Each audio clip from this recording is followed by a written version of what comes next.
Assalamu alaikum wa rahmatullahi wa barakatuh. Good evening, everyone. My name is Suhail Abdullah Al-Rukn. I'm a neurologist from Rashid Hospital, and at the same time, I'm the president of Emirates Neurology Society. I would like to welcome all of you today, and I'm sure we are going to have a great event today with our distinguished speakers from the Neurology Society in UAE. Tonight, we are going to have two speakers that going to cover the area of very interesting area in neurology, which is the MS update. Multiple sclerosis has been over the last 15 years has been evolved in a major way by the early diagnostic of the MS, where we are having currently the CIS or clinical isolation syndrome, then also with the new medication which is coming to the field of neurology and in the demyelinating disease.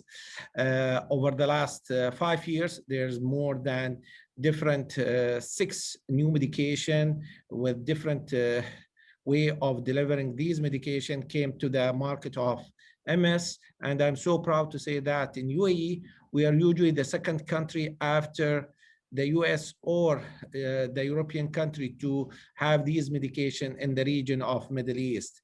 Tonight, we are going to speak to have our two speakers. We will start Dr. Areen, who is going to present his case sharing on Ocrevus. And then we will have Dr. Suzanne Nouri, who will speak about the early use of highly efficacy drug-modifying treatment for MS patients. Let me introduce both speakers before we start our talk, which will be over the next 60 minutes. So Dr. Areen Sayed is a consultant neurologist in the American Hospital in Dubai. Dr. Areen did his American Board of Psychiatry and Neurology in the US, and he's an active member of the American Academy of Neurology and Emirates Neurology Society also. Dr. Areen has a huge experience in the demyelinating disease and multiple sclerosis. He was the past medical director for pharmacovigilance pharmaceutical product developmental in the US. He passed his clinical assistant professor of neurology at the University of Illinois College of Medicine, and he was the co-director of the MS Center at Division of in the Washington Health Associate in the US. Dr. Areen has a major experience in challenging MS, NMO, and other demyelinating disease. At the same time, this session will be, or today's symposium will be chaired with Dr. Suzanne Ibrahim Nouri.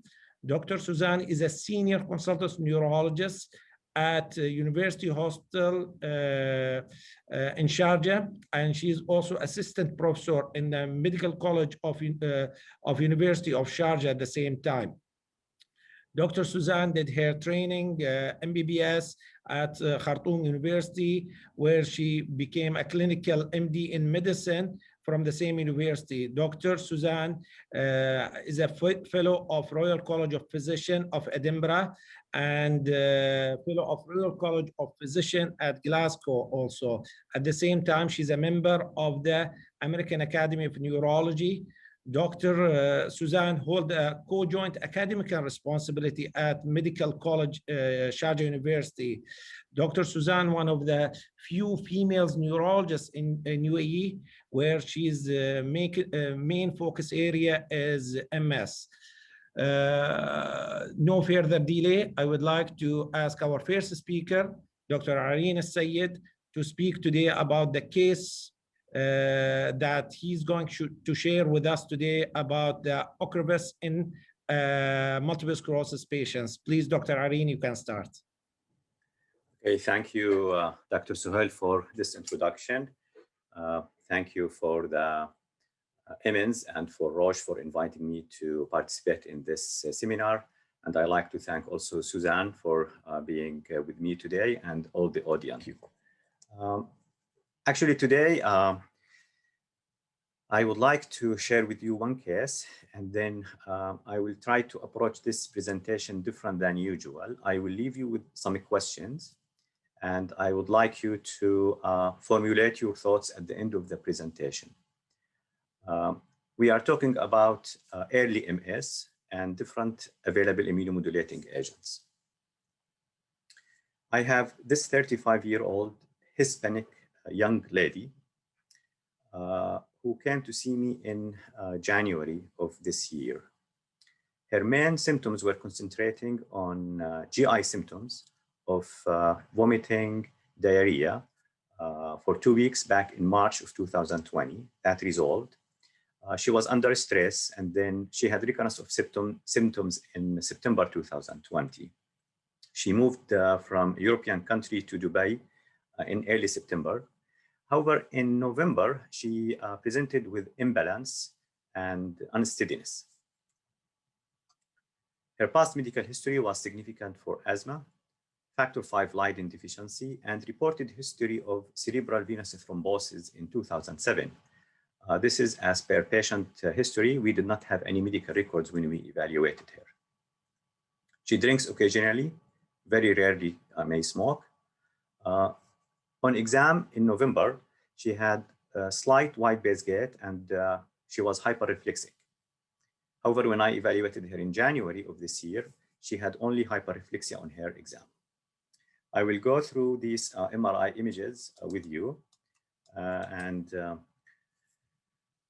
You can see this is the first cut, slight high signal abnormality over here on the right periventricular area. Few subtle abnormalities. You can see these high signal points or lesions. Then some periventricular. Count of these about now we are 6 or 7. You can see typical lesions. And this is her CAD enhancing MRI. There was one lesion that you can observe to be enhancing. This is the best picture I could find for her MRI of the cervical spine, which was done at an outside hospital, but there is a lesion here almost posterior to C7. This was non-enhancing MRI.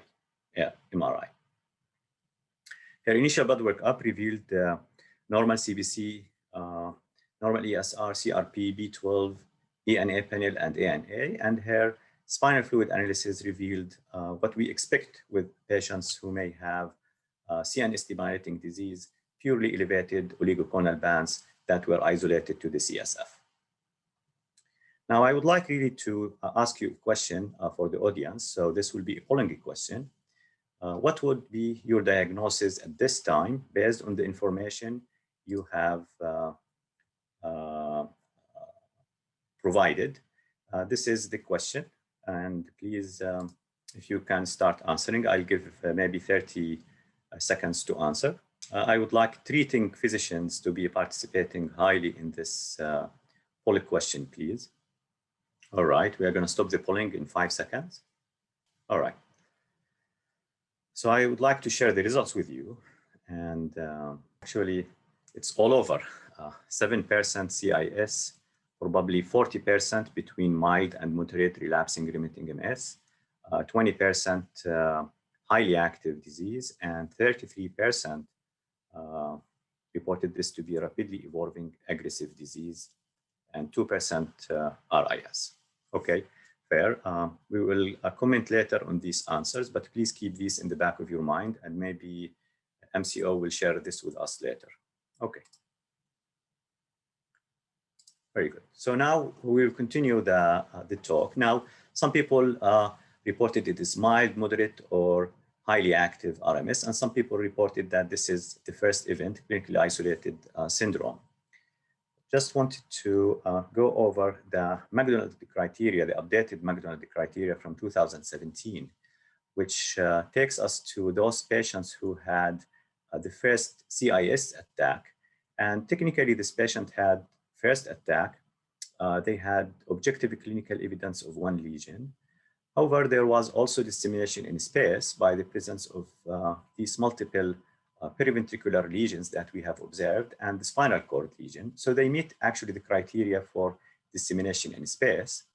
And further, they meet the criteria for dissemination in time, given the fact that they have combined enhancing lesions at the time of this MRI. And also they have elevated oligoconal bands. So by definition, this is actually considered MS. If these were silent lesions with no enhancement and the CSF was negative for oligoconal bands, you probably would have called this CIS. All right. If we come to the decisions to treat these patients, eventually this patient, probably most of us will agree that these patients need to be treated. But I would like to take an approach, I'm just looking here for the timer. Okay, I would like here to take an approach for the Minactrim's algorithm for treating RRMS, which I believe is very good guidelines, but would have my opinion at the later part of the talk regarding my opinions regarding how to approach MS patients. So these are the guidelines, and they take us through treating moderately active disease, highly active disease, and rapidly evolving disease.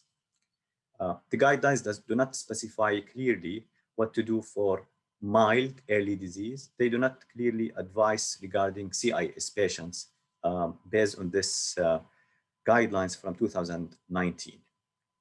At the same time, there are many prognostic factors that we know, although some of them may have mixed data, regarding factors that may increase the risk of developing relapsing remitting multiple sclerosis or increasing the disability in patients who have RRMS. And if we look at the Minactrim's treatment for relapsing remitting MS, and we look specifically into those who have highly active disease or rapidly evolving disease, and we look at our patient here, we can find that actually in these guidelines, our patients does not meet the highly active disease or rapidly evolving disease, which is correct, because highly active disease are patients who have relapse frequency of more than 2 relapses in the past 2 years.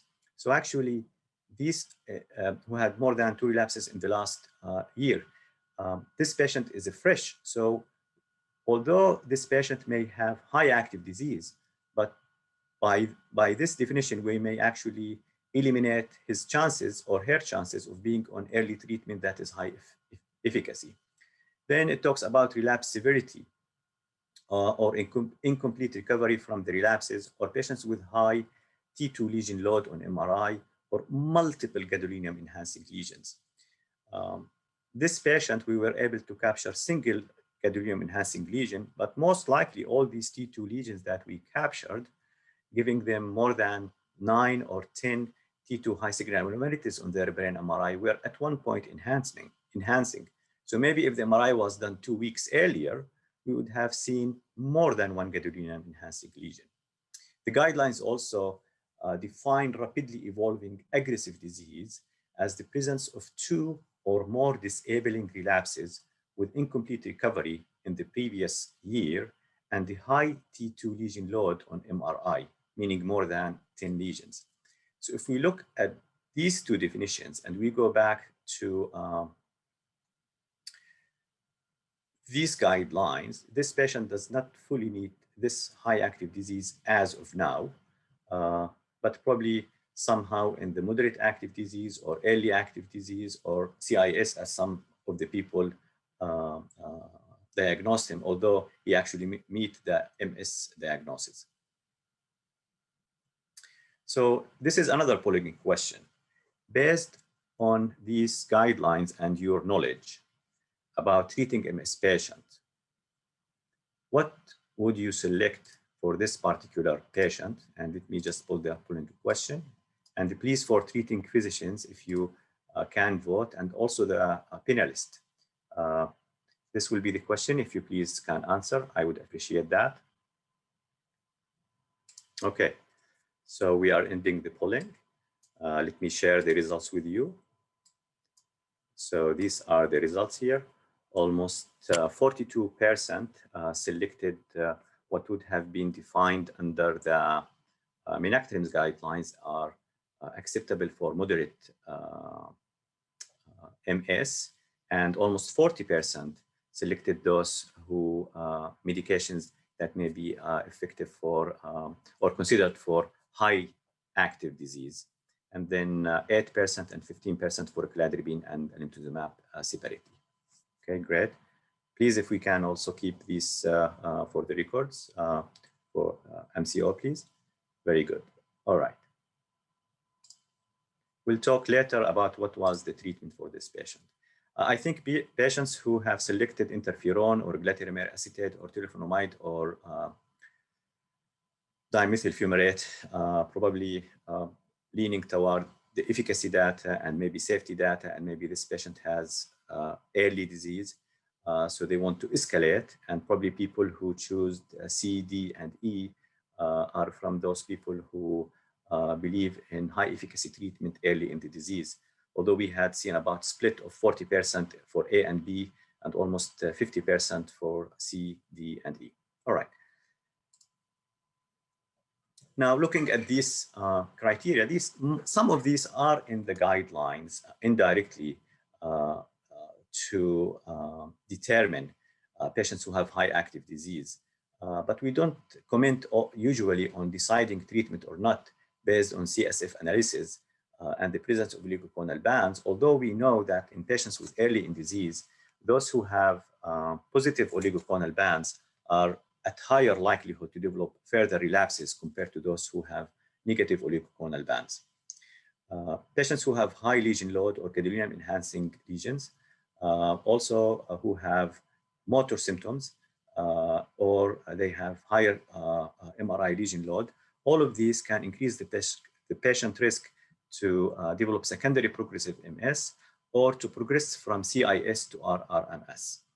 Further, patients who have RRMS could have greater attack frequency or attack severity or poor attack recovery based on multiple factors, as you can see on the slide, in relation to low vitamin D levels by shifting the TH cells from anti-inflammatory to pro-inflammatory profile, increased lesion load on the MRIs, patients who have severe prior attacks and lack of beta recovery, also at high risk of greater attack severity and poor attack recovery in the future. Further, there is conflicting reports about MS worse outcome in male patients, although the data from Mayo Clinic back in 1999 suggested that older age of onset and the disease affecting more than one motor function. There was a recent publication in 2020 in the Neurology Journal and the Neuroimmunology and the Neuroinflammation by Dr. Howard Weiner and James Stankwitz, which argue for the use of high efficacy treatments in early MS. I will go through just a few important points regarding Winshinker data that actually reported that there is a significant effect of male sex, age of onset, and motor symptoms to progress to an EDSS of 6, which is unilateral assistance, which suggests that maybe some of the prognostic factors we need to incorporate when we create our guidelines to try to tailor medicines, not based only on their clinical presentation at this time or their MRI appearance, but to put also the historical data and the prognostic data in a way that we can guide our treatments to try to minimize future disability for those patients. Also, we all know that normal appearing white matter on the brain MRI is not normal in MS patients where there is significant axonal loss and degeneration. We know also that lower magnets MRI may not detect fully the MRI lesions compared to 3 Tesla or 7 Tesla MRIs. We know also that whole brain atrophy and the gray matter atrophy give us better idea about disability than standardized and conventional MRI measures. But however, we don't have at this time a great clinical day-to-day analysis or ability to measure whole brain atrophy in MS patients. DTI and MTR can also show axonal damage and demyelination better than conventional MRIs. Why should we also consider using high efficacy drugs in early MS patients? Because MS is not a benign disease. The patient we have seen may have been considered by many physicians. Actually, the patient was seen by two physicians who shared with her that she has mild disease. Although it is difficult really to say for a patient that you have mild disease based on one picture, knowing that she has all these T2 MRIs. But some of us may be biased by the fact that her exam was relatively normal with only hyperreflexia and may consider the disease mild early in the onset. We know that based on the North America Research Committee of MS, that patients who had MS at 15 and 30 years, more than 40 and 69% respectively, reported that there is moderate or a greater degree of disability compared to non-MS patients. Also, when they looked at patients who are above the age of 65, almost there was, compared to patients who are non-MS patients, there was six-fold difference in the people who have MS to use assistive devices, whether it is wheelchair or cane or a walker. Also, we know from head-to-head trials, actually, before I step to that thing, we know that long-term data on patients who have been on platform therapies do not do well over the course of many years. For example, if you look at the extension data for glatiramer acetate after 13 or 14 years, 35% were likely to develop secondary progressive MS. We don't have enough data for patients who are on the new therapies, but it will be important to follow up these patients to determine if they really develop this percentage of secondary progression or not. We know also the data from interferon therapy that 23%, 19%, and 12% respectively, after 7 years of the trial, developed EDSS of 4 or more. Similar data was replicated for beta-ferron after 16 years. 45% who continued therapy reached EDSS score of 6. Even with our strong medications, we still have limited ability also to fully help those patients, because if you look at the NEDA with ocrelizumab, 47% after 96 weeks of their study, and almost 30% with natalizumab data. We know that high efficacy drugs, when compared to standard platform therapies, demonstrated superiority in reduction relapses and MRI lesions.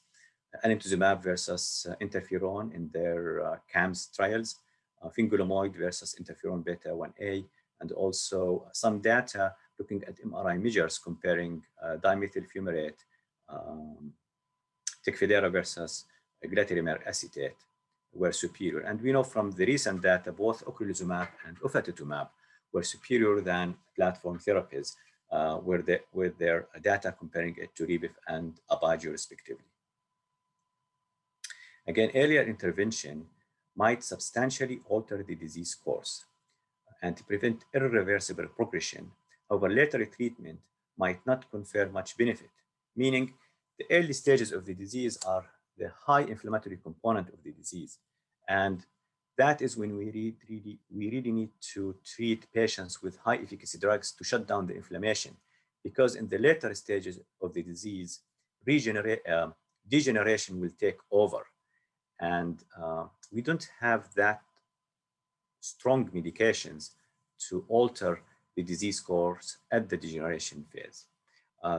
Some data from Scalfari actually reported that the number of attacks in the first 2 years is more important than the attacks that happens after 2 years of the disease onset to lead to secondary progression. So back to our patient, if we are going to allow that patient to relapse another 6 months or another year by using modest effective therapy, maybe we will lose an opportunity to minimize the chances of developing secondary progressive MS. Also, some data from UK comparing about 100, enrolling about 100 patients, looking at escalation versus early intensive DMT, found that those patients who received intensive high efficacy therapy did better and less chances to develop advanced EDSS score as compared to those patients who started with escalation therapy. So again, this is an argument that I believe in, starting high efficacy drugs based on the points that we mentioned. And the paper also mentioned other points that I think some of these my colleague, Dr. Susan, will share with us in her talk. Now, I just want to go back to our patient and ask the audience again, now that you have seen this data, would this change the way you are thinking or not? And I have to pulling question again. And please kindly, if you can answer, and we will stop after 30 to 45 seconds. Very interesting finding, Areen, how the people after your approach is changing and understand more about what's happening. Let me see. I'm going to stop actually in 5 seconds. So only 25% voted. Okay, so we will just go ahead and let me share the results. So these are the results. I don't see at this point major, maybe very minimal change between those who voted earlier to use platform therapies, probably still about 35, 37%, maybe slightly higher on the B-cell therapies and adhesion molecules monoclonal antibodies, maybe less with alemtuzumab, but still there is a good percentage of patients, almost 22%, would still use platform therapies, which, I respect their opinion, but maybe sharing more data. Maybe we can raise this question also later in the evening after Dr. Susan Nori presentation. Anyway, this was just to share this with you. I'm going to stop sharing. And let's see. So these are my personal opinions. I think very good guidelines from the Minactrims, but I believe, in my opinion, that clearer and more comprehensive definitions should be incorporated into these guidelines, including the room for mild or mild relapsing MS and CIS, and the guidelines for treating those. And also, I believe that high efficacy treatments should be considered in early MS. This is a personal opinion. And I leave you with this picture from Wadi Rum in Jordan, a beautiful area for those who like to do great trips and adventures in the desert. Thank you very much.